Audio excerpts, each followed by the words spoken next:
안녕하세요. 3일 경제독립 팁입니다.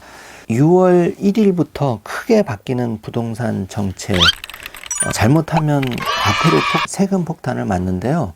부동산 세금은 6월 1일이 매우 중요합니다. 왜 그런지 불이익을 당하지 않으려면 알고 있지 않으면 과태료, 벌금 폭탄 당하는데요. 오늘 이 내용 궁금하시면 영상 끝까지 함께 해주세요.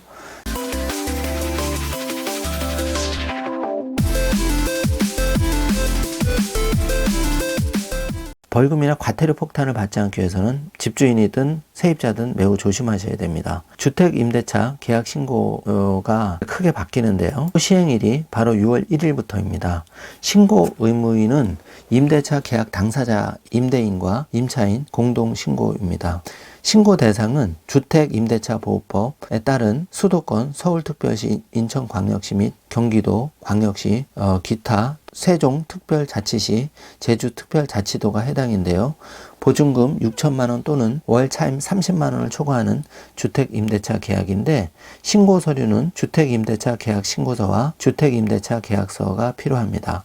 신고 방법은 부동산 거래 관리 시스템에서 하시거나 주택 소재 신고 관청, 읍면 동출장소 방문 신청하시면 됩니다. 제재사항이 중요한데요. 최대 100만 원 이하의 과태료의 처분을 받습니다. 과태료 100만 원을 피하시려면 6월 1일 꼭 기억해 두시고 이렇게 주택 임대차 신고할 경우 조심하시길 바라겠습니다.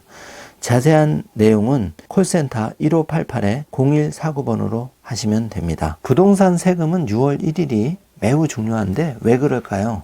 재산세나 종합부동산세 과세 기준일이 6월 1일이기 때문입니다. 따라서 6월 1일을 잘 기억해 두시고 요 날을 기준으로 각종 세금이나 부동산 보유하면서 여러 가지 과세를 잘 따져봐야 하는데요.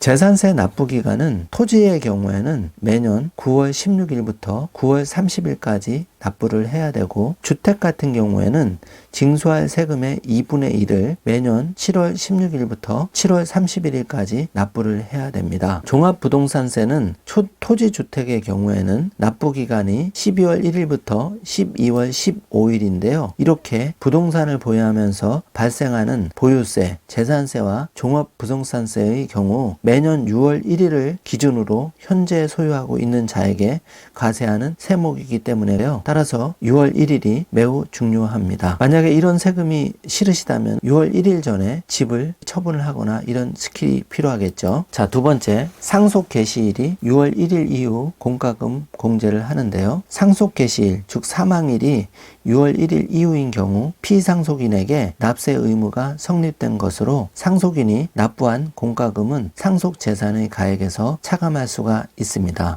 재산세와 종합부동산세 과세 기준일이 6월 1일이기 때문에 이날을 경과해서 사망한 경우 상속인이 납부하는 경우 공제 가능하기 때문에 상속세 절감을 위해서 꼭 잊지 말아야 할 날짜입니다. 6월 1일 이후 개정되는 양도소득세가 정말 중요한데요.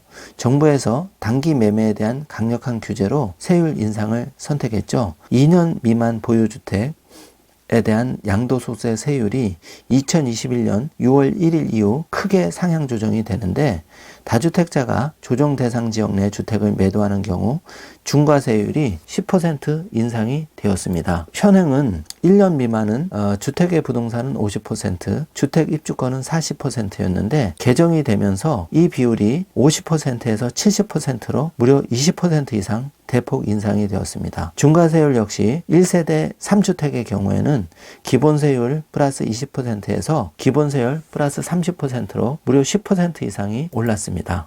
만약 납세자가 본인의 양도 시기를 조정할 수가 있다면 6월 1일 이전 내에 매각하는 경우 재산세 및 종합부동산세 일부 절세가 가능하고 세율 적용에서도 낮은 세율을 적용할 수가 있기 때문에 6월 1일을 반드시 기억하셔야 됩니다. 2021년 6월 9일부터는 주택연금 수급권 보호가 강화가 되는데요. 이 부분 내용에 대해서는 자세하게 영상을 통해서 다시 한번 안내해 드리도록 하겠습니다. 오늘 영상 내용이 조금이라도 도움이 되셨다면 좋아요, 구독, 알림 설정 부탁드리겠습니다. 영상 끝까지 시청해 주셔서 감사합니다.